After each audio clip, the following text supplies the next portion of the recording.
Olá! Numa época digital em que as abreviações, a preguiça da formalidade e o teclado automático estão em destaque, o cérebro está cada vez mais preguiçoso. Por isso, escrever bem é fundamental, nem que seja para mandar mensagens pelo correio eletrônico. De nada adianta você ser um bom profissional se não souber transcrever os seus pensamentos em realidade. Um texto mal construído, mesmo que carregue uma mensagem excelente, não cumpre seu papel. Dias atrás, eu li um artigo de uma mulher dizendo que se casaria com o primeiro homem que soubesse usar a crase. Mas não são só os homens que não sabem usar, as mulheres também. Na verdade, esse é um dos erros mais comuns entre os falantes de português. Quando usar a crase, juntamente com outras dúvidas, como sobre o uso dos porquês e das vírgulas. Algo difícil de explicar, mas que acontece porque há um abismo enorme entre o que escrevemos e o que falamos. O convidado deste programa é dono do maior canal de ensino de língua portuguesa do YouTube mundial, com mais de 4 milhões de inscritos, e também o maior edutuber do Brasil. Suas aulas incluem videoclipes que parodiam músicas de artistas populares que vão de Barões da Pisadinha a Valesca Popozuda. E o uso das redes sociais foi o caminho que ele escolheu para trazer as nuances da língua portuguesa de um modo simples, prático e com muito bom humor. Hoje você também será aluno do maior professor de língua portuguesa do mundo, o professor Noslen Borges. Fala moçada, tudo certo com vocês? Eu sou o professor Noslen. Para aqueles que não me conhecem, muito prazer. Para vocês que estão de casa, sejam bem-vindos novamente. E se por acaso você caiu aqui nesse vídeo de paraquedas, calma, não vai embora. Eu vou te contar um pouquinho o que é que você vai encontrar aqui nesse canal. Olá, professor Noslen, seja muito bem-vindo ao nosso programa. É um prazer enorme recebê-lo aqui. De antemão, parabéns pelo seu trabalho de divulgação da língua portuguesa. Sendo jornalista e filha de professora, eu sou sua seguidora e muito fã das suas aulas. Muito obrigado, Laura. Fico feliz de saber que você está me seguindo já há algum tempo, muito feliz. E obrigado pelo convite, espero poder ajudar e contribuir aqui nesse nosso bate-papo. Professor, o canal, o seu canal no YouTube tem mais de 4 milhões de seguidores e no Instagram segue o mesmo caminho, já são mais de 1 milhão de seguidores, É o maior canal de ensino da língua portuguesa do Brasil. Como é que surgiu a ideia desse canal de ensino de português na internet e por que o senhor acredita que ele faça tanto sucesso num tempo em que a falha e a escrita são, digamos assim, até banalizadas? Pois é, a minha ideia inicial para começar a fazer o canal foi só acompanhar o estudante. Eu percebi que estavam os estudantes todos indo para a internet de alguma forma, consumir conteúdo da internet, isso lá em 2015, faz um tempinho. E aí eu falei, olha, eu preciso, acho que estar junto com o meu estudante, acompanhar meu estudante. Preciso levar a língua portuguesa para dentro da internet também. E naquela época, 2015, o caminho mais fácil era abrir um canal no YouTube. E para minha surpresa deu muito certo, Eu levei esse conteúdo da língua portuguesa lá para dentro e eu pensei comigo assim, olha, pode ser que tenha gente que goste, pode ser que tenha gente que não goste e tá tudo bem, porque essa é a democracia da internet, mas eu preciso acompanhar esse estudante, porque eu costumo parafrasear Milton Nascimento. Milton Nascimento fala, o artista tem de ir aonde o povo está. E eu costumo dizer que o professor tem de ir aonde o estudante está. Então, como o meu estudante estava na internet, eu levei essa língua portuguesa e levei de um jeito diferente, do jeito que eu já levava em sala de aula. Eu sempre trabalhei em sala de aula com muita dinâmica, muito bom humor, com paródias, utilizando a parte gramatical dentro das paródias. Então, eu tentei levar essa mesma linguagem da sala de aula para dentro da internet. E eu acredito que isso foi um dos grandes motivos das pessoas terem se identificado comigo, se identificado com a maneira como eu ensino, se identificado com a forma como eu apresento a língua portuguesa. Eu sempre tentei tirar esse peso da língua portuguesa, Eu tentei aliviar um pouco esse peso da língua portuguesa, porque a gente sabe que a língua portuguesa é cheia de regras, cheia de coisinhas, e as pessoas ficam um pouco, é meio chata. Não, eu tentei sempre mostrar que a língua portuguesa, ela pode sim ser divertida e ser leve. E foi essa língua portuguesa que eu comecei a apresentar na internet, e eu acredito que essa linguagem que eu trouxe foi o que fez com que as pessoas tivessem essa empatia pelo meu modo de ensinar. Professor, eu sou da época em que as pessoas falavam que estudar dói, estudar é sofrido, e sim, aprender sempre demanda algum esforço. Minha mãe, como eu disse, era professora e fazia eu repetir várias vezes a palavra, quando eu escrevia errado ou quando eu a pronunciava errado. Então, o uso de humor para interagir com os alunos é uma tradição dos cursinhos para concursos ou em pré-vestibulares nas suas aulas. No entanto, essa abordagem é rara quando se trata de uma sala de aula tradicional que separa redação, gramática e literatura e, obviamente, torna a aula mais desinteressante. Então eu pergunto, ainda há muita resistência em relação a uma didática mais bem-humorada? Sempre ocorreu essa resistência e acho que vai sempre existir. Não tem muito como fugir disso. Como você falou, né? Estudar dói e aprender dói. E realmente já existe isso. É natural que tenha esse esforço natural de aprendizagem, mas como já tem esse esforço natural de aprender, o cérebro já tem esse cansaço em aprender. Por que é que eu, como professor, como comunicador da língua, vou fazer com que fique mais difícil ainda? Então, pensando nisso, eu fui sempre na contramão disso. Eu costumo dizer que eu sou o professor da contramão, né? Meu nome, Noslen, é Nelson na contramão. É Nelson ao contrário. E aí muita gente diz assim, mas Nelson é o seu nome. Não, Nelson é o nome do meu avô paterno, que meu pai inverteu, colocou o contrário e deu para mim. Então é uma homenagem ao meu avô paterno, Noslen. E nessa contramão eu também venho ensinando na contramão. Então essa questão de ser mais lúdico, mais bem-humorado, sempre teve um olhar um pouco desconfiado, especialmente não dos alunos, mas dos colegas de classe, dos colegas de profissão mesmo. Poxa, mas o cara fica só entre aspas, né, brincando, ele está ensinando. Então sempre foi a minha bandeira de ser um facilitador da língua portuguesa. Meu desafio é ser um facilitador da língua portuguesa, na maneira de apresentar, na maneira de falar, na forma como apresentar. Sempre acreditei muito que o lúdico, que o bom humor, ele quebra barreiras. Então, quando eu trago algo bem humorado, as pessoas desarmam em relação ao que eu estou apresentando. Então, alguém que não gosta de língua portuguesa. Quando eu chego e falo, eu sou professor de língua portuguesa, as pessoas já criam aquela barreira. Opa, não gosto de língua portuguesa. Aí eu trago algo bem humorado, uma musiquinha e tal, a pessoa desarma, e nesse momento que ela desarma, essa catarse do desarmar-se em relação à aprendizagem, eu chego com a língua portuguesa mais facilitada e acabo conseguindo ter esse sucesso, assim, no sentido de, não sucesso pessoal, mas sim de chegar com a língua portuguesa até as pessoas e elas aprenderem. Então, existe a desconfiança, sempre existiu, sempre vai existir, mas eu acredito demais na maneira como eu ensino, porque tem funcionado muito, né? E não é à toa que aí a gente tem impactado tanta gente no Brasil e no mundo. Professor, o diálogo é a engrenagem principal de qualquer relação, seja ela profissional, comercial ou amorosa. As palavras têm poder, né? Palavras malditas e textos mal redigidos podem pegar mal ou até mesmo ofender o receptor. Quais são as principais dificuldades dos seus alunos? Bom, primeiro que existe uma grande dificuldade das pessoas em diferenciar a língua falada com a língua escrita. E isso é importante que a gente comece já de cara a dizer que existe sim uma diferença e ela é natural que exista. A língua escrita, ela vai seguir a norma padrão. Como sua mãe fazer você escrever várias vezes a mesma palavra para não errar, essa é a norma padrão e ela tem que ser realmente padronizada. Por quê? Porque quando a gente escreve, todas as pessoas do Brasil e de outros países falando de língua portuguesa precisam entender aquela escrita. Então a norma padrão ela precisa ser valorizada e precisa sim estar como foco central no ensino da língua portuguesa. Quando a gente fala da língua falada, a língua falada ela é mais solta, ela é mais livre, de acordo com os contextos que nós nos encontramos. Óbvio, por exemplo, eu estou aqui numa entrevista contigo, estou ajustando a minha fala para que ela possa ser mais próxima do que nós temos de interesse aqui, que é levar a língua portuguesa para quem está nos assistindo. Quando eu estou numa conversa com os amigos, informal, a minha fala é diferente, ela é mais solta, mais leve, sem tanta preocupação com a norma padrão. Por quê? Porque é um contexto diferente. Então, primeira coisa, as pessoas não têm essa noção que a fala e a escrita são diferentes e acabam misturando as duas.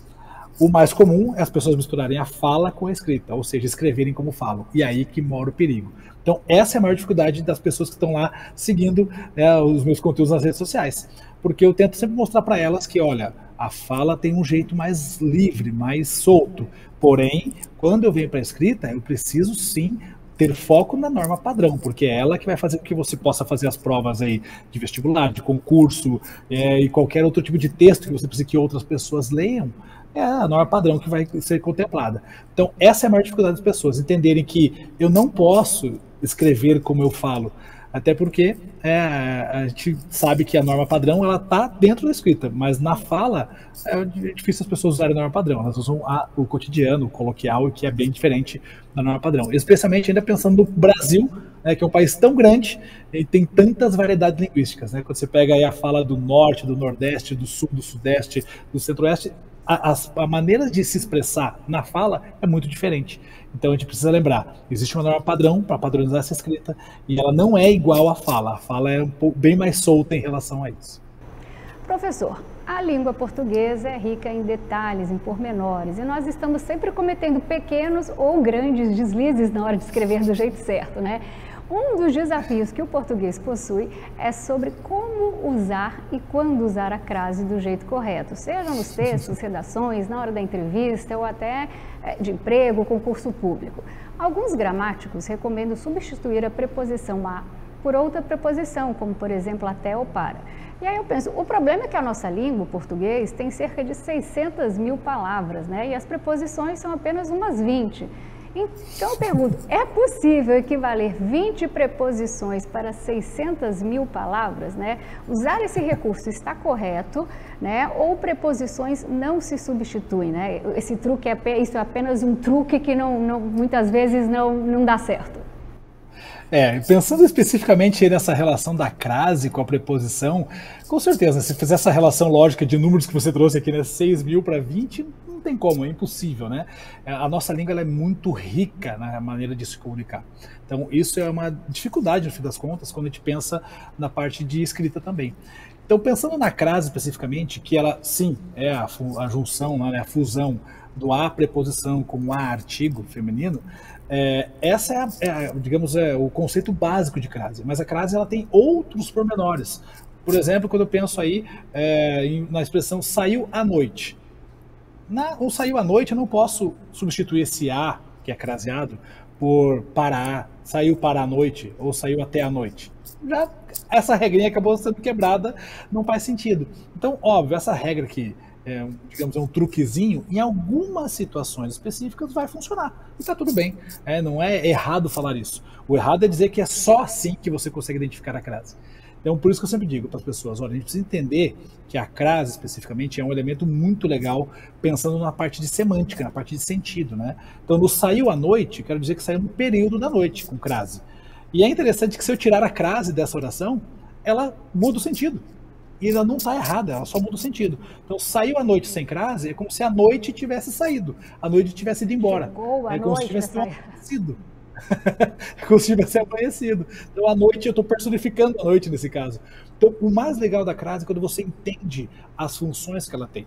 Óbvio, tem um conceito básico, que é esse da fusão da preposição com o artigo, mas entender que a relação semântica da crase, o sentido que ela atribui às orações, é muito mais interessante do que simplesmente ficar na regra pela regra, que é essa questão que você acabou de dizer, né? De usar e tentar substituir por uma outra preposição. Que em algumas situações, como por exemplo, a relação de lugar, né? Vou para a festa.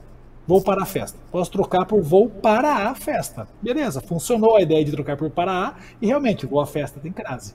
Mas é uma função específica nessa oração, e não para qualquer situação de crase. Então isso é muito legal de pensar, e eu tento fazer com que isso fique interessante para as pessoas quando eu vou apresentar. Então, eu posso usar um truquezinho ou outro para introduzir o conteúdo para as pessoas? Posso. O que eu não posso é afirmar que aquilo é a única forma de fazer a relação ou de fazer o uso da crase. Não, todas as vezes que você trocar a crase por para a e por até a, é porque você tem que usar crase. Calma, nem sempre é assim. Nem sempre vai funcionar. Então, olha, uma coisa, tem um truquezinho aqui para as seguintes situações, como relação de lugar. Trocar por para a funciona. Ou tem aquela brincadeira também, né? Se voar, volto da, crase haverá. Então, vou à Amazônia, volto da Amazônia. Então, vou à Amazônia com crase, porque volto da seria a preposição de mais a. Então, funciona, mas é um truquezinho pensando em lugares, certo? Saiu desse âmbito dos lugares, aí já muda. Eu preciso dar uma olhada na oração mesmo, né? Assistir a novela. E aí, vai crase ou não vai? Vou trocar por para assistir para a novela? Não funciona. Voltou da novela? Não funciona. Então eu preciso entender que assistir a novela, vamos pensar assim, quem assiste a algo. Opa, o verbo assistir necessita da preposiçãozinha, então assistir a novela vai a crase. Então essas questões da crase, sempre eu tento brincar com isso, com o uso do dia a dia. Quanto mais a gente percebe o uso da crase no dia a dia e as confusões de comunicação que ela gera quando a gente não usa adequadamente, primeiro, eu tento brincar com essas confusões, deixando engraçado, e as pessoas começam a entender a dinâmica do uso. O senhor citou agora, vou à Amazônia, volto da. E eu me lembrei de uma expressão aqui que nós mato-grossenses, nós somos de Mato Grosso. Muita gente que não é de Mato Grosso, ao escrever, quando vai escrever, escreve eu sou do Mato Grosso. E é um erro, assim, para nós mato-grossenses, né, isso dói quando nós ouvimos ou quando nós vemos. Então, qual é a regra, né, para as pessoas entenderem que nós somos, né, eu sou de Mato Grosso e não do Mato Grosso? É interessante isso, né? Porque pegar os estados do Brasil, a maioria das pessoas que moram em seus estados sabe como funciona esse uso da preposição com o artigo ou sem o artigo. Quando sai fora desse âmbito, fica um pouco mais complicado. E é a mesma coisa do Goiás, né? O pessoal do Goiás. Então, as pessoas têm essa dificuldade. E aí, uma coisa, primeiro, que eu digo para as pessoas assim, primeiro, se você puder, obviamente, né, ter contato com alguém da região, já vai te ajudar a entender isso. De modo geral, gramaticalmente, nem toda, vou dizer assim, regra para estados são contempladas na gramática. Muitas dessas coisas são também culturais.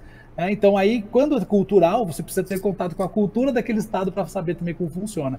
Então, é uma coisa muito legal, porque faz com que a gente possa aprender mais sobre a nossa cultura de modo geral, a cultura do país, e lembrando sempre que língua é cultura, porque língua é nossa identidade cultural. Então, por isso que é importante dominar a nossa língua nesse sentido. E, além disso, você acaba aí absorvendo mais conteúdos também.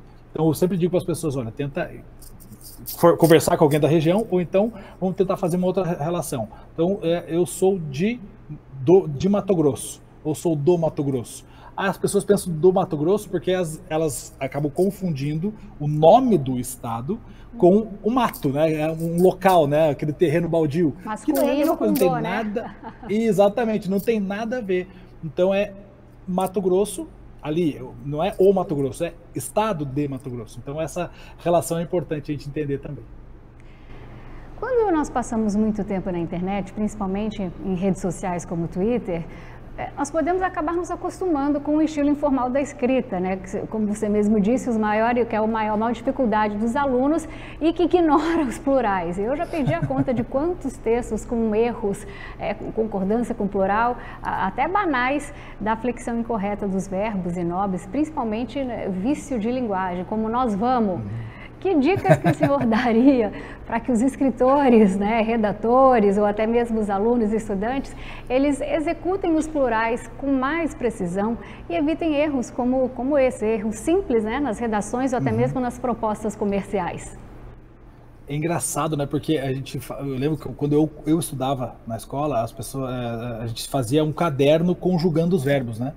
Tinha que fazer lá, Minha época também. Tinha que fazer. E aí, depois de um tempo, isso foi caindo, né? As pessoas pararam de usar isso em escola, mas isso era tão importante porque ajudava exatamente nessa relação também dos plurais.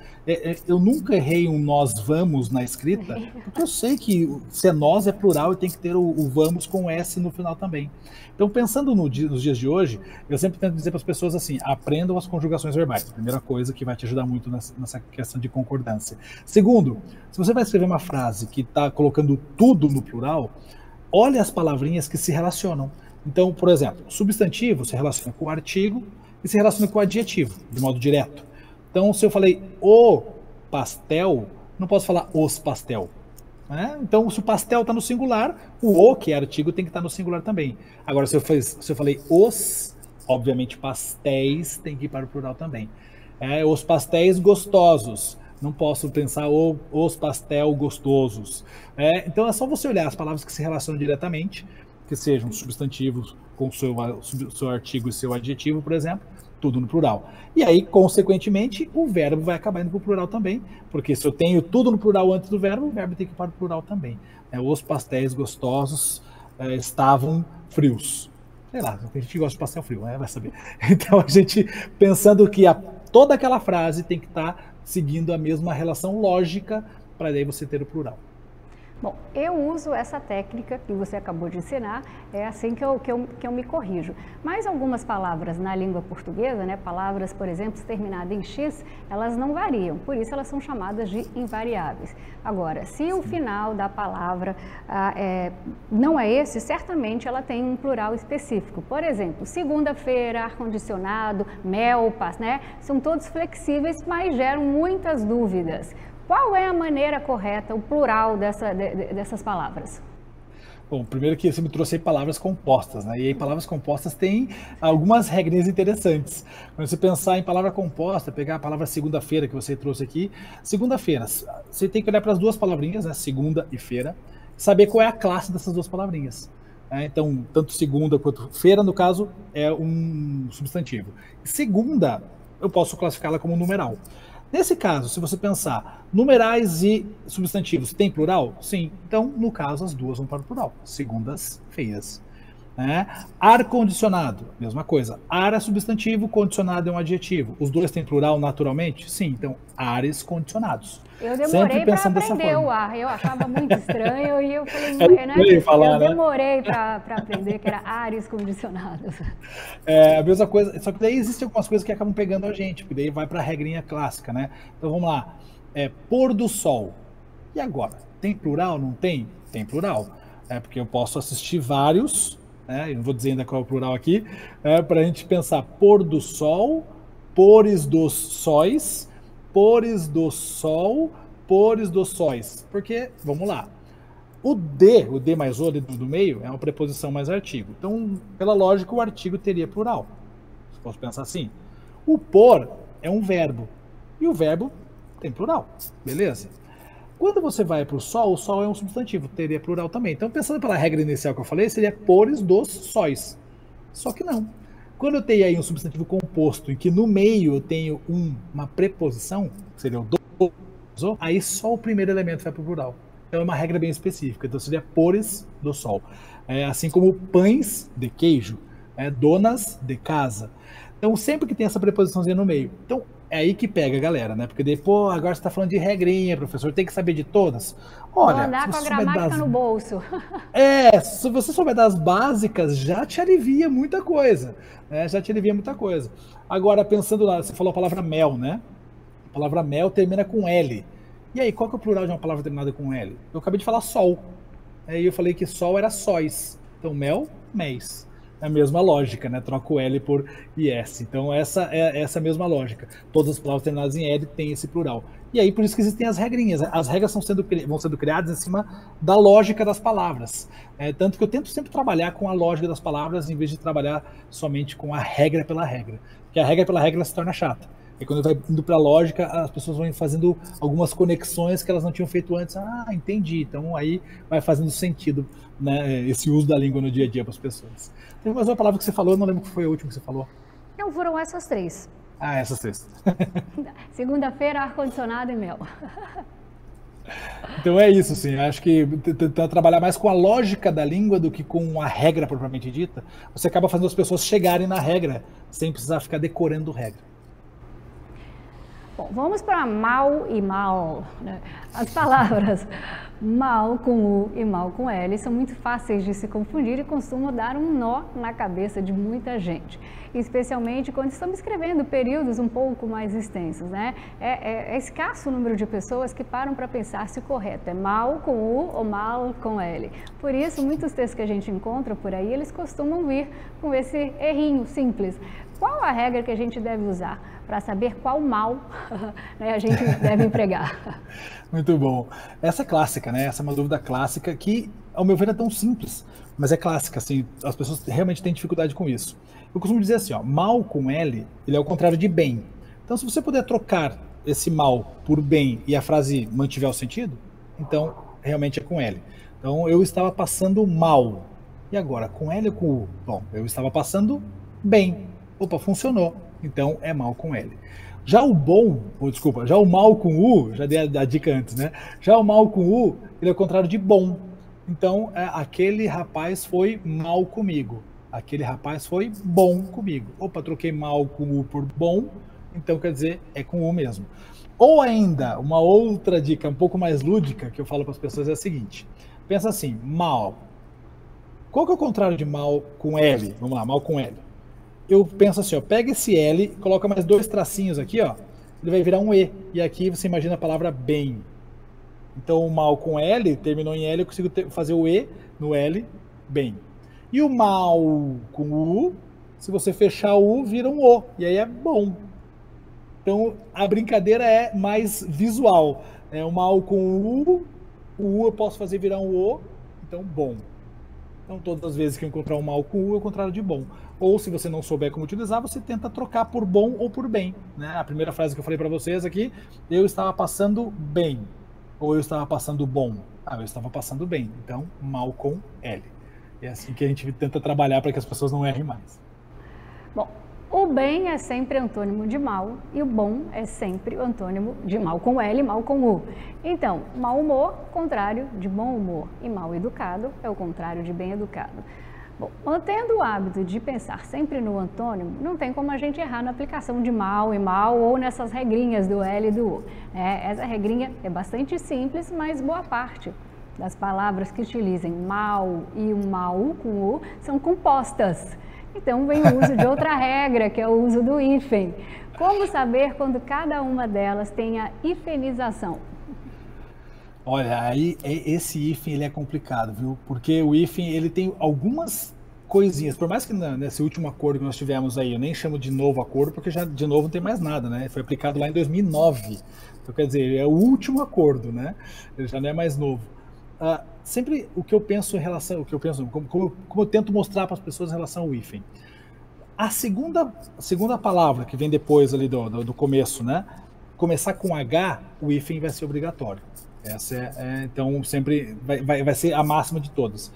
A segunda palavra começa com H, hífen. Tem que ter hífen para separar as duas palavrinhas. Se não começar com H, aí normalmente ela vai ser toda junta. E isso cria um bando de coisas, porque além dessa parte de mal encarado, por exemplo, ou mal feito, bem feito, enfim, tem um monte de outras palavras que não entram nessa mesma regra, digamos assim. E aí aqui sim é mais complicado, porque eu preciso trabalhar muito o quê? Muito a escrita. Quanto mais eu escrevo aquela palavra, aquela maneira de escrever com hífen ou sem hífen, mais eu vou gravando o jeito que ela é escrita de um modo correto. E aí eu não vou errar mais. E as pessoas hoje em dia estão perdendo cada vez mais o hábito da escrita. Quanto mais você perde o hábito da escrita, mais você acaba errando a escrita. Porque na escrita você tem alguns processos interessantes. Primeiro, da leitura, você vai ler a palavra. Segundo, você vai escrever a palavra. Você vai ver o que você está escrevendo. E por isso que a repetição que sua mãe fazia contigo te ajudava muito. Olhar para isso escrito, escrever, você vai gravando automaticamente não só a maneira correta da palavra ser escrita, mas até visualmente, né, as letras como elas estão colocadas na palavra. E isso serve muito para o hífen. O hífen, eu sempre digo para as pessoas que é uma das poucas coisas que até hoje eu não consegui criar ali um jeitinho mais saboroso de ensinar. O jeito de ensinar o hífen não tem muito a não ser a repetição mesmo das palavras, né, porque são muitas regras e muitas regras muito específicas para cada uma das palavras. Né? Então a gente acaba sofrendo mais com o uso do hífen, mas eu enxergo no hífen o melhor caminho sempre é a escrita. Escreve, e você vai gravando. Acho que é o jeito mais simples de você conseguir aprender sem precisar ficar tentando pensar nas zilhões de regras que a gente tem. Professor, para que o texto passe credibilidade, é de extrema importância que, além de apresentar um conteúdo de qualidade, ele também seja bem escrito, né? Não saber como falar corretamente e utilizar o português equivocadamente mina totalmente a autoridade da escrita de um texto, né, mal construído. Mesmo que carregue uma mensagem excelente, ele não cumpre o seu papel de se apresentar algum erro.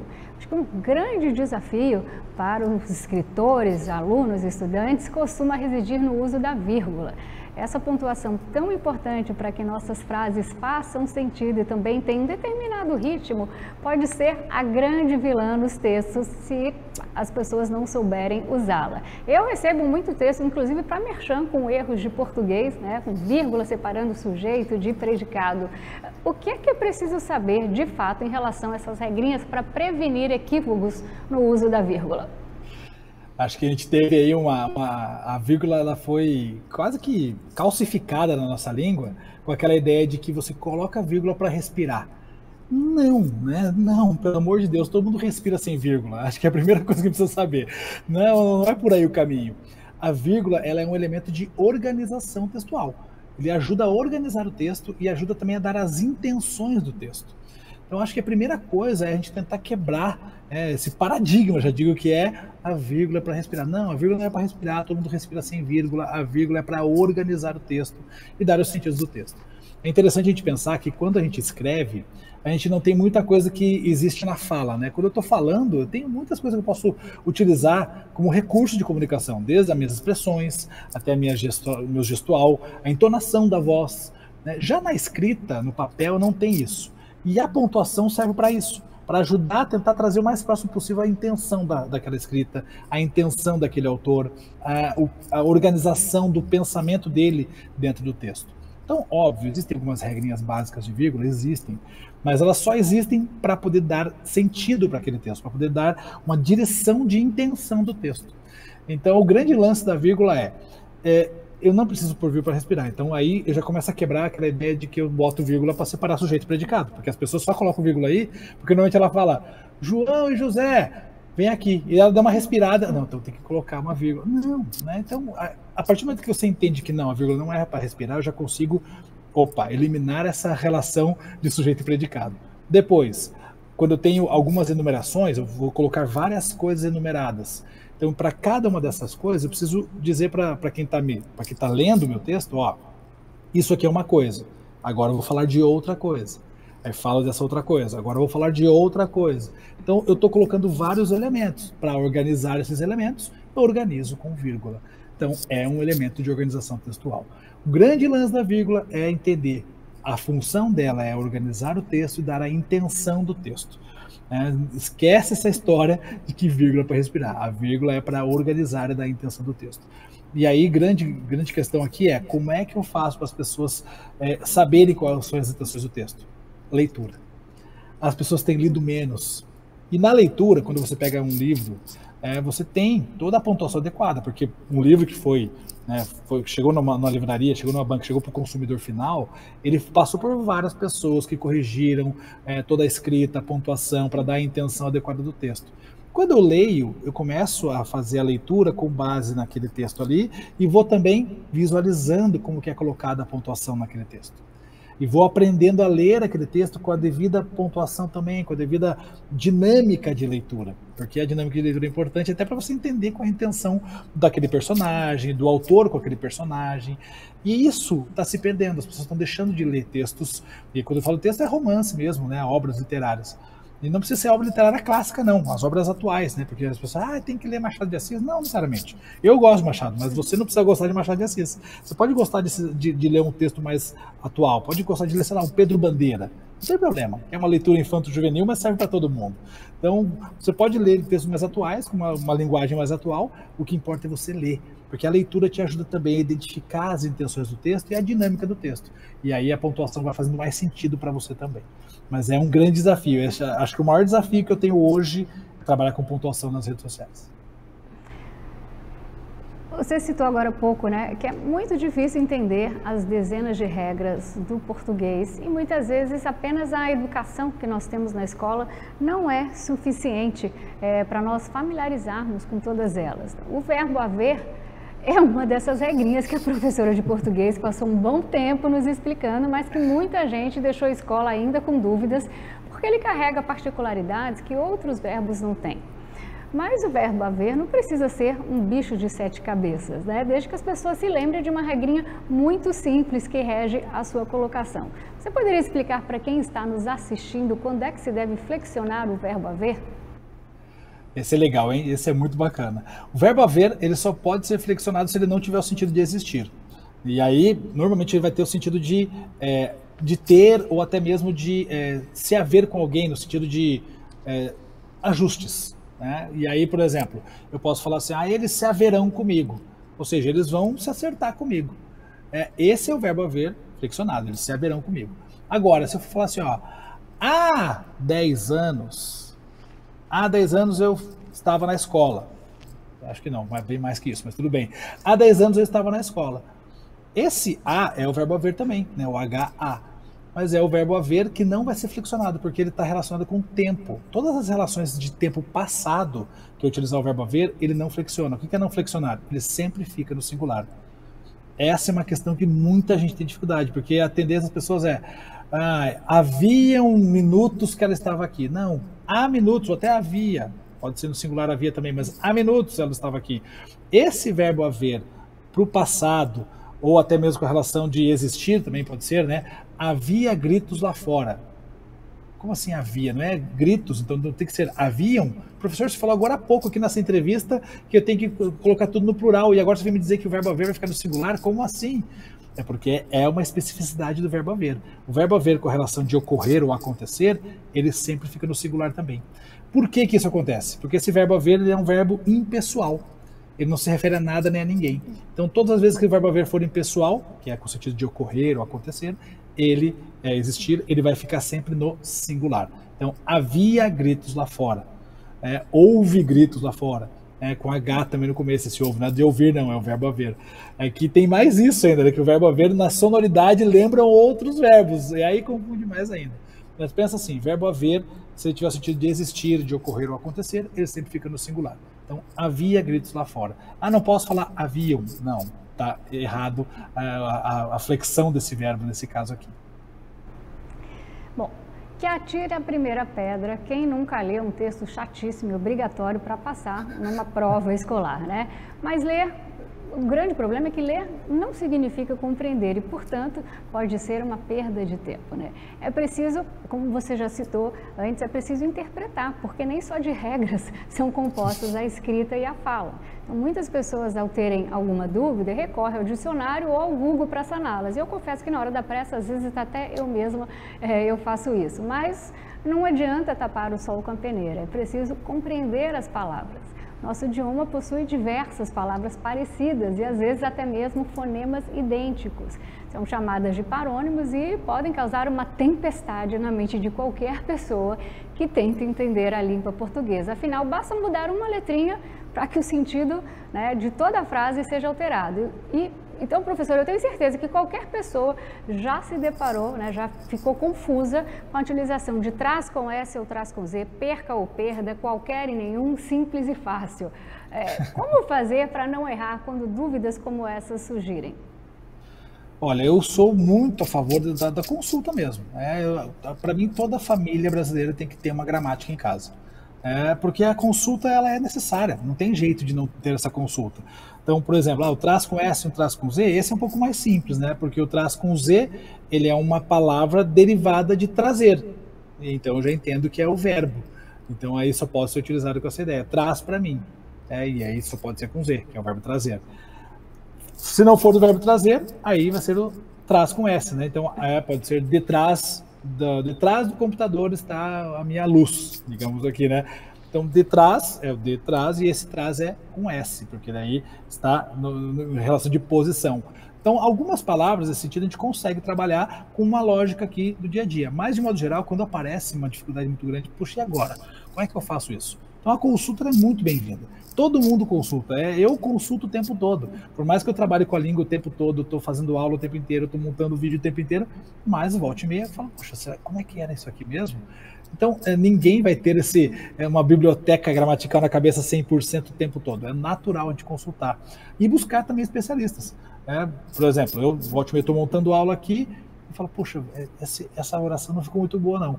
E eu tenho vários amigos professores de português. Então eu compartilho com eles. Olha, montei essa frase aqui, mas a análise não ficou boa, tal, e aí a gente conversa. Então, várias cabeças pensando em cima da mesma coisa ajuda a gente a chegar num denominador comum. Então, imagine quem não trabalha com a língua. Quem não trabalha com a língua, buscar um especialista, buscar um professor de língua portuguesa, buscar uma gramática, ou até mesmo lugares confiáveis na internet, que existem sim sites confiáveis também para consulta na internet, para que você possa também tirar essas dúvidas. Então, eu sou muito a favor de consultar. Ninguém é obrigado a saber tudo 100%. A gente, pelo menos o básico a gente precisa saber, né? E aí aquilo que sai um pouco da nossa mão, a gente vai atrás de consulta, vai atrás de pedir ajuda mesmo. Acho que isso falta também para as pessoas. As pessoas têm às vezes, a necessidade de fazer muito rápido as coisas, né? Esse imediatismo do mundo de hoje, e aí acaba passando por cima da própria língua e acabando tendo esses deslizes. E a perda e a perca? Eu vejo muita gente falando errado. Perda de tempo e perca de tempo, né? E aí é só pensar também na relação do verbo, né? Perda, o verbo perder, perda de tempo. Então, eu perdi tempo. Percamos, vamos pensar uma frase aqui, pensar uma frase assim de bate-pronto é sempre mais complicado, né? Deixa eu pensar aqui. A perca do horário, a perda do horário. Agora até eu me confundi, olha só. Até eu me confundi na hora de construir a oração. Então, pensando, a perca sempre vai ter o artigo na frente, e aí fica mais fácil você lembrar. Agora, a perda, ele é um verbo, e aí não vai ter o artigo na frente. Então, pensa que perca com C tem que ter o artigo na frente, que vai te facilitar a vida. E aí, quando você conseguir encaixar com o artigo, é perca. Sem o artigo, perda o verbo perder. Uma outra pegadinha em que costumamos cair ao escrever está na confusão entre as expressões em vez de e ao invés de. Muitas pessoas costumam ter dúvidas, inclusive se ambas as expressões estão corretas ou se apenas uma delas é válida na língua portuguesa. Eu sei que ambas existem e são maneiras apropriadas de referir a uma ação, todavia elas têm aplicações muito distintas. Então, professor, mate as nossas dúvidas explicando sobre quando é apropriado utilizar cada uma delas. Ao invés de e em vez de. Ao invés disso, faça aquilo. Né? Então, a ideia de alternativa. E aí, ao invés disso, faça aquilo. E em vez de ir para o parque, vá ao jogo. Uma ideia de escolha. Então, essas são as duas formas mais comuns de você utilizar os dois. Porém, a gente pode, em algumas situações, utilizar os dois que também estão sendo aceitos. Ultimamente, tem muitos gramáticos defendendo a ideia de que, para uma situação específica, elas podem ser usadas as duas. E em vez de ir ao invés de falar com ele, falei com ela. Em vez de falar com ele, falei com ela. Nessa situação aqui, as duas caberiam. Então, o que acontece? A língua é viva. E como ela é língua viva, cada vez mais ela vai se alterando e vão acontecendo alguns fenômenos que serem aceitos pela língua ao longo do tempo. Assim como já lá no passado tivemos situações que a língua se transformou e mudou para aquilo que o falante estava utilizando, várias situações, desde escrita até mesmo a parte de uso de preposição ou não, a acentuação, que nós vimos no último acordo ser tirada de algumas palavras, enfim, também o uso dessas palavras, dessas expressões também são aceitas em alguma situação e elas vão se transformando ao longo do tempo. Mas, de modo geral, se você pensar em alternativa, ao invés, se você pensar em escolha, que em vez disso, faça aquilo, também aí funciona como em vez. Mas é sempre complicado você trabalhar com elas, porque são muito próximas na sonoridade. Quando a gente pensa na sonoridade, a gente acaba aí se confundindo muitas vezes. Nos dias de hoje, nós temos pressa para tudo, né? Nós tomamos nosso café da manhã rapidamente, a gente acelera o carro para chegar ao trabalho, faz as tarefas profissionais com a maior agilidade possível. Isso, claro, culminou em uma geração que deixa os relacionamentos um pouquinho de lado, mas eles são um tesouro no fim do arco-íris, tanto no trabalho quanto na vida pessoal. Como eu disse no início, o diálogo é a engrenagem principal de qualquer relação. Palavras têm poder, palavras malditas pegam mal, podem até ofender o receptor. Um dos recursos mais valiosos para qualquer intelector, pelo menos na minha opinião, são as figuras de linguagem. A metáfora, a comparação, metomínia, pleonasmo, cada uma delas tem sua função e podem enriquecer ou empobrecer as mensagens, se utilizadas de maneira errada. Eu vejo assim muito na internet que é preciso cuidado ao usar a palavra ironia, porque ela pode ter o efeito reverso. Tem muito comentário, a pessoa tem que colocar entre aspas, olha, esse comentário é ironia, para não ser mal interpretado. Então, você poderia nos dar alguns exemplos, do bom e do mau uso das figuras de linguagem? É muito interessante, porque a internet está cheia disso, cheia. Os memes mesmo trabalham em cima de figuras de linguagem, Os memes todos que nós aí nos divertimos tanto, trabalham em cima de figuras de linguagem. Tanto a ironia quanto o sarcasmo talvez sejam as figuras de linguagem mais comuns que nós temos. E aí vale aqui a gente diversificar um do outro, A ironia e o sarcasmo são muito próximos, porque eles têm uma ideia de falar algo, mas querem dizer o contrário. Porém, a ironia, ela é sem ofensa. Então, quando eu falo assim, eu fui dar aula numa sala de aula que só tinha anjinhos. Pela intenção que eu coloquei aqui na voz, ela vai perceber que é uma ironia, que na verdade eles não são tão anjinhos assim. Então eu estou trabalhando com a ironia, mas ela não é ofensiva. Já o sarcasmo, ele é ofensivo, ele é debochado, ele tem um valor um pouco mais pejorativo. E aí é até difícil de montar uma frase, uma oração aqui que seja com sarcasmo, sem ser muito pesado. Então o sarcasmo, ele está muito mais presente nas redes sociais. E aí é complicado porque ele acaba sendo mais ofensivo, mais preconceituoso. Então muitas vezes acontece isso, as pessoas usam uma expressão achando que vão ser irônicos e acabam sendo ofensivos, acabam sendo sarcásticos, e aí fica pesado. Então quando você pensa em criar uma frase sarcástica, é até difícil, né? Porque você acaba tendo até. O que vem na minha cabeça é sempre o humor negro. Ó, o humor negro, ó. Essa frase, acho que essa parte dá para até cortar. Mas enfim, o que vem na minha cabeça aqui é sempre um humor negativo, um humor pesado, sabe? Quando você fala, por exemplo, alguém faleceu e você usa uma expressão do tipo, foi de arrasta para cima. É uma expressão, né, brincadeira tal, mas ela é muito pesada, porque pô, a pessoa faleceu, você tá falando, foi de arrasta para cima, sabe? Então, essas coisas aí são os usos indevidos das figuras de linguagem, especialmente nas redes sociais. A gente tem muito disso. Por que a gente tem muito disso? Porque a rede social, as pessoas estão protegidas por uma tela. Ninguém sabe quem são exatamente aquelas pessoas, né? Então, eu acho que isso acaba facilitando o uso inadequado das figuras de linguagem. Bom, já que estamos falando sobre figuras de linguagem, vamos falar sobre os vícios de linguagem. Não é raro que a gente às vezes use na linguagem oral alguma forma para enfatizar uma expressão sem que haja alguma mudança real no seu significado.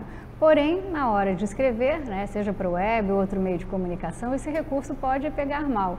Muitas vezes a gente nem sabe ao certo como eles vieram parar o nosso vocabulário, já que eles são tão naturais, eles parecem até corretos, né? Mas apesar de inofensivos, esses vícios de linguagem eles podem ser os grandes inimigos do texto. Por exemplo, redundâncias, a grande maioria, subir para cima, descer para fora, para baixo, sair para fora, planejar antecipadamente, né? São comuns na escrita de muitos redatores. Quais são os vícios mais comuns e como se livrar deles? Acho que esse que você colocou aqui, esses vícios são muito comuns mesmo as pessoas utilizarem, né? A gente fala sem pensar mesmo, né? E tem coisas até mais simples que as pessoas não pensam para falar, do tipo, hemorragia de sangue, sabe? São coisas que são meio óbvias até, e a gente acaba passando por cima, por quê? Porque como a gente está acostumado a usar a linguagem solta, sem pensar muito no que está falando, e às vezes uma expressão que já vem até de família, muitas vezes. A gente escuta dentro de casa e sai só repetindo sem pensar muito sobre ela. Então, esses milhares de vícios de linguagem acontecem o tempo todo, e para você identificar que você está fazendo vício de linguagem, é normalmente uma outra pessoa que identifica e fala para você, olha, mas peraí, como assim sair para fora? Se sair já é para fora, subir já é para cima. Você falou uma de organizar antecipadamente, né? Planejar antecipadamente. Planejar antecipadamente. Se é planejar, já é antecipado. Não faz não tem muito sentido. Mas só quando alguém te fala isso, que você percebe, opa, cara, é verdade. Eu tô fazendo uns vícios que você traz muitas vezes da tua história, da tua família, e sai reproduzindo isso. Por isso que eu volto a falar. Quando a gente trabalha com a leitura, a gente começa também a identificar essas coisas, né? Então, para mim, assim, olhando para a realidade hoje, uma das grandes coisas que a gente precisa retomar com muita força mesmo é a leitura, porque a leitura vai te ajudando a tirar até mesmo esses vícios de linguagem. Você vai identificando um monte de palavras novas para poder utilizar, sem precisar ficar recorrendo às mesmas palavras. Porque o vício de linguagem é isso, né? Quando você fica recorrendo às mesmas palavras e você quer falar de uma forma mais bonita e acaba caindo num vício. Então isso é interessante de trabalhar também. Então buscar a leitura para a gente poder fugir dessa questão de ficar com pouco vocabulário e acabar repetindo esses vícios de linguagem o tempo todo. Professor, todo mundo concorda que grama pode se referir tanto ao jardim mais verde do nosso vizinho quanto ao peso do presunto fatiado que se compra na padaria. Mas o que muita gente não sabe é como não cometer esse pecado. Diz aí pra gente. O grama e a grama, né? Aqui tem a questão do artigo na frente, né? Então, sempre que eu passar em unidade de medida, é o grama. Então, se eu quero a quantidade de presunto, de queijo no mercado, é o grama. Agora, a grama, aí sim é verdinha, gramínea, né? Aí é a vegetação. Então, o grande lance é pensar a vegetação, a grama. Né? Se eu quero o quilo, né? O grama. Esse truque é bom, né? Porque é o quilo, porque a gente acha que grama termina com A, é a grama. Exatamente. Muita gente confunde. Vamos falar Exatamente. de cores, né? Quando o assunto é a concordância entre um nome e uma cor, nem sempre a vida é tão cor-de-rosa quanto parece. Isso acontece porque algumas cores são adjetivos, podendo concordar com o nome sem problemas, e outras são substantivos, permanecendo invariáveis.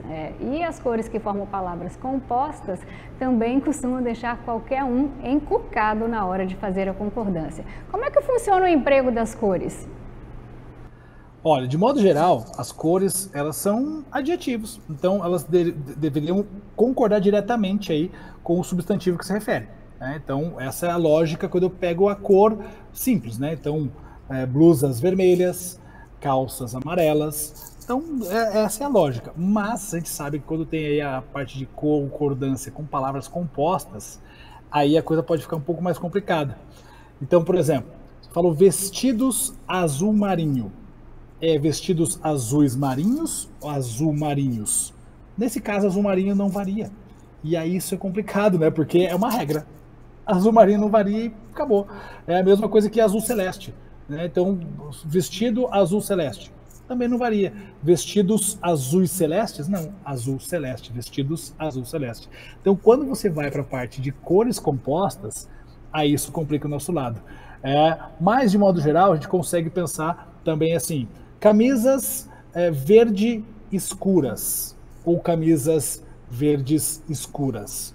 Aqui, quando eu tenho essa relação com a cor composta, então seria camisas verde escuras. Só o segundo elemento vai para o plural e vai concordar também no gênero, né? Então, aí são regras. Aí você vai entrando em um monte de regrinha também e a gente volta a falar que é interessante pensar aí em leitura e escrita o tempo todo para você poder também ir absorvendo isso. Porque tem muitas regrinhas em relação a essas cores também. A maioria das pessoas diz que conhece a regrinha do porquê, né? Porquê separado para a pergunta e porquê junto para a resposta, né? Mas nem sempre ela funciona, já que às vezes a gente acaba precisando usar o porquê separado em frases com ponto final também. Quando é que isso acontece? Bom, aqui é muito legal, né? São 4 porquês, beleza. Né? O porquê separado e sem acento, o porquê junto e sem acento, o porquê separado e com acento e o porquê junto e com acento. Quando a gente pensa, né, essa regra básica que você acabou de dizer, né? O porquê separado sem acento, ele é de resposta. Por que você veio aqui? De resposta, não, desculpa, de pergunta. Por que você veio aqui? Então, beleza, separado sem acento. Ok. O porquê de resposta seria o porquê todo junto, e sem acento. Eu vim porque eu gosto daqui. Então, esse porquê é junto e sem acento. Beleza, até aí tudo bem.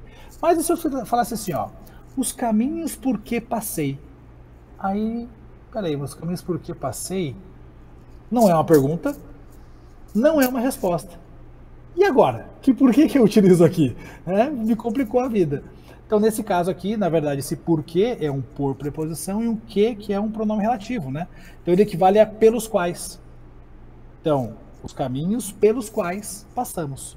Nesse caso, todas as vezes que o porquê equivalerá pelos quais, ele será separado e sem acento. Então ele já fugiu da regra, né? Que seria a regra da pergunta, no caso. Então a gente já tem um porquê sem essa regra. Beleza. E aí, quando eu estou conversando com alguém fala assim, eu falo, hoje eu não vou para aula. E alguém fala para mim, por quê? É uma frase, tem um ponto de interrogação no final, e agora? É um porquê de pergunta. Vai ser separado e vai ser sem acento? Nesse caso, não. Por quê? Porque ele está no final da frase. Mesmo sendo uma frase só, ele está no final da frase. E aí, todo final de frase é o porquê separado e com acento. E aí já quebrou também mais uma regrinha que as pessoas acabam colocando. Então, é legal pensar sempre assim. A gente tem algumas regras básicas, né? O porquê separado sem acento normalmente é de pergunta, desde que ele não esteja no final da frase. Por quê? Todas as vezes que ele está no final de frase, ele é separado e com acento.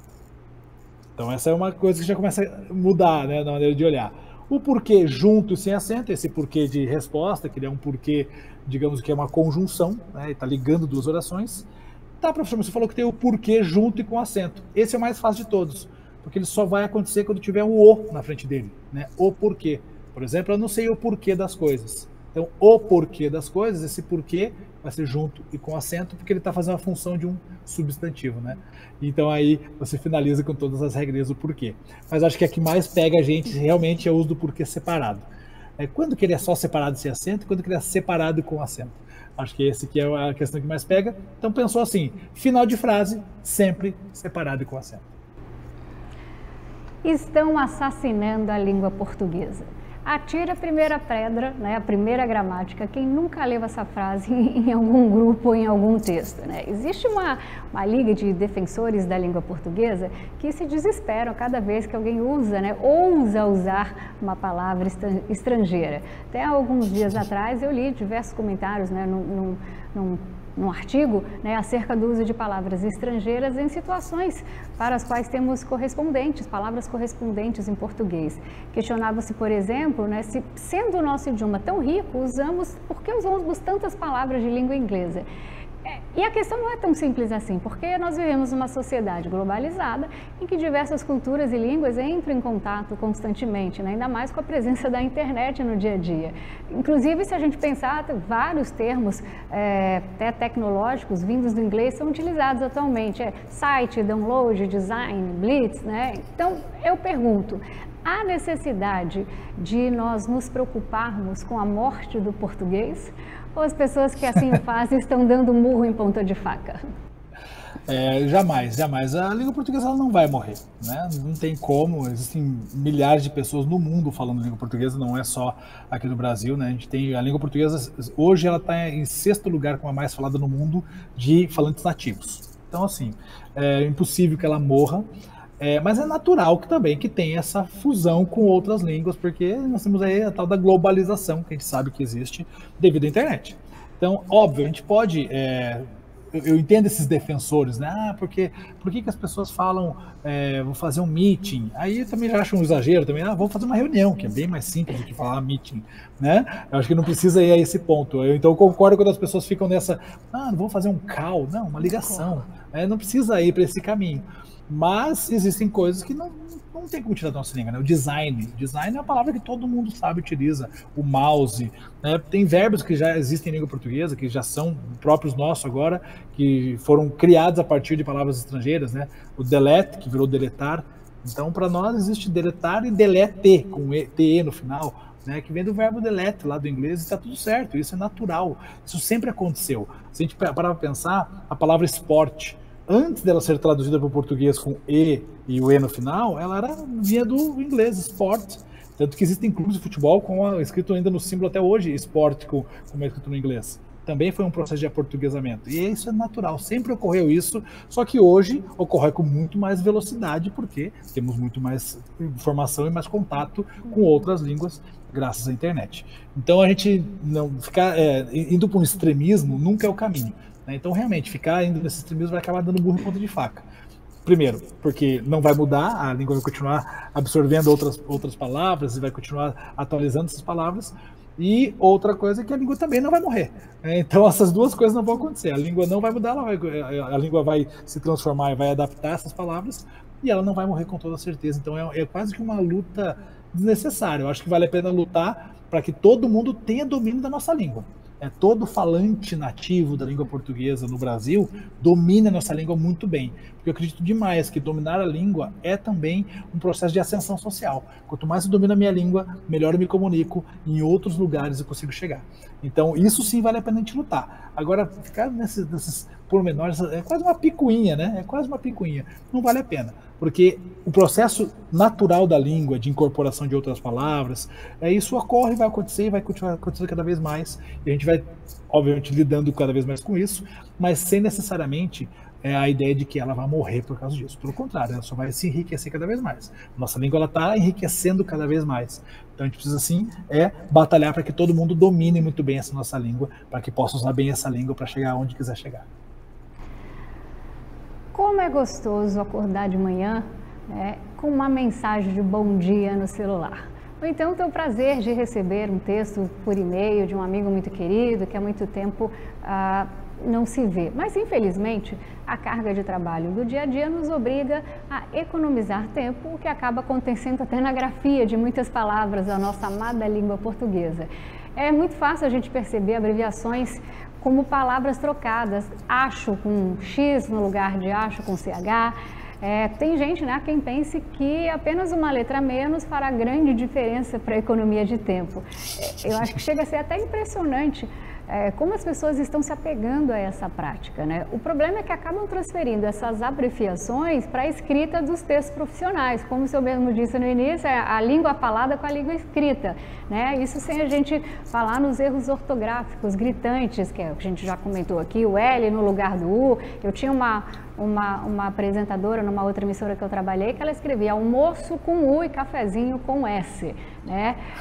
Não, isso é sério. Então parece que as pessoas esquecem que você escreve de um jeito e fala do outro. Então quando a gente lê um texto a mais, e tem aquela palavra também, com certeza, junto, por isso, junto, né? Então esse hábito de escrever no modo rápido me faz pensar na atuação dos alunos em sala de aula, né? Porque eu tenho um sobrinho que faz parte dessa geração hashtag. E aí nós tivemos que colocá-lo na aula de caligrafia para que porque ele escrevia todas as palavras juntas. E com não letra cursiva, só com letra de forma. Então eu fico pensando, será que os alunos estão realmente aprendendo a língua portuguesa em sala de aula? Será que os pais incentivam a leitura ou auxiliam na lição de casa? Como fazer para que esse tipo de coisa não aconteça com o nosso filho, né? Até que parte a gente aprende na escola e qual a parte dos pais? A família é importantíssima nesse processo de aprendizagem, né? Importantíssima. E cada vez mais as famílias estão delegando para a escola isso. E muitas vezes a escola não vai dar conta de fazer coisas que é parte da família, porque a educação de um filho, né, de uma criança, ela é uma via de mão dupla, tanto da família quanto da escola. E aí tem que trabalhar junto. E muitas vezes acaba, em vez de trabalhar junto, sendo uma coisa que, olha, eu empurro para você e você me devolve pronto. E não é assim que funciona, né? Não é assim que funciona. Então, falta sim acompanhamento das famílias por N motivos, desde que a família trabalha demais e acaba não dando atenção para a criança, e aí a criança fica em casa e fica muito mais na rede social do que fazendo as coisas de escola, é mais incentivada ao lúdico da rede social do que ao lúdico da escola, porque eu poderia trabalhar caligrafia lúdica na escola também, para que as crianças na escola também se interessassem por isso.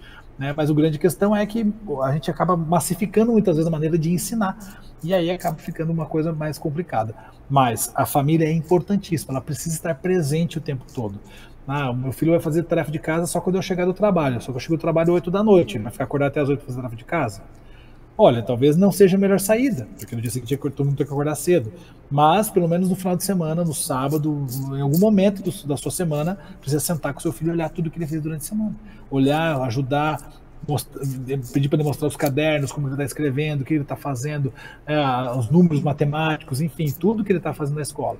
Então, esse acompanhamento de perto precisa acontecer mais de todas as famílias, para que a gente possa, sim, ter uma educação um pouco mais embasada. Óbvio que também falta muitas vezes aí um suporte na escola, falta aí até mesmo um incentivo, né, com mais cursos para professores, para ajudar nesse processo, e vários outros tipos de suportes, né, para a escola, para que a escola dê conta disso também.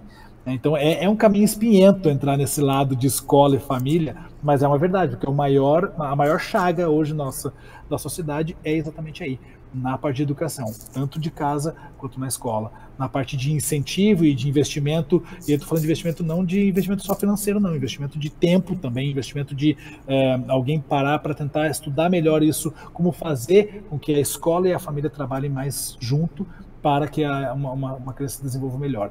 E é um processo que a nossa sociedade ainda não encontrou o caminho. Hoje, muitas vezes, a sociedade só aponta o dedo para a escola, o professor é o errado, e a escola faz o contrário. Não, o filho é teu, você tem que também ajudar. Então fica uma questão de empurra para cá, empurra para lá, sendo que, na verdade, todo mundo tinha que dar as mãos para tentar fazer uma educação melhor para todas as crianças, para que elas crescessem de forma mais adequada. Pensando nessa questão relacionada à abreviação, né, o internetês, que a gente chama, o internetês ele existe, vai existir, né, provavelmente você faça isso, eu faço isso quando vai escrever uma mensagem, você escreve um VC da vida ali para dar uma agilizada. O VC e o porquê também, né?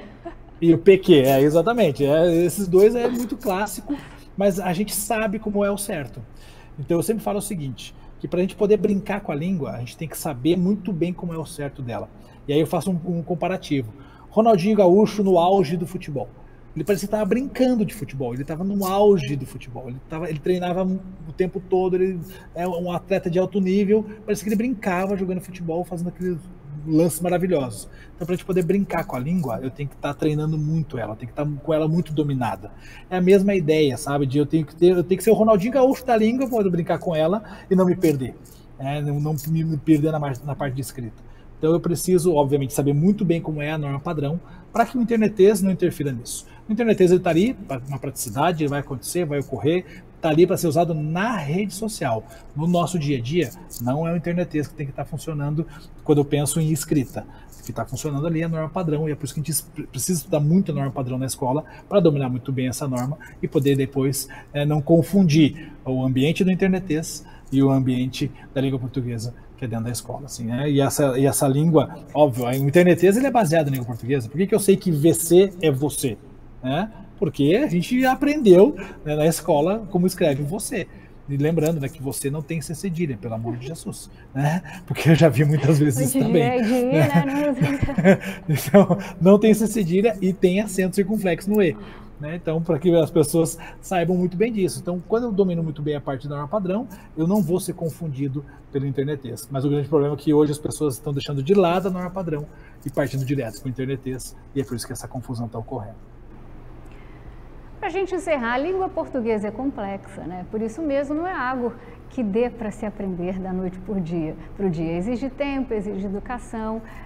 Mas, por outro lado, traz uma enorme variedade de recursos. Não é por menos que a nossa literatura é tão recomendada ao redor do mundo.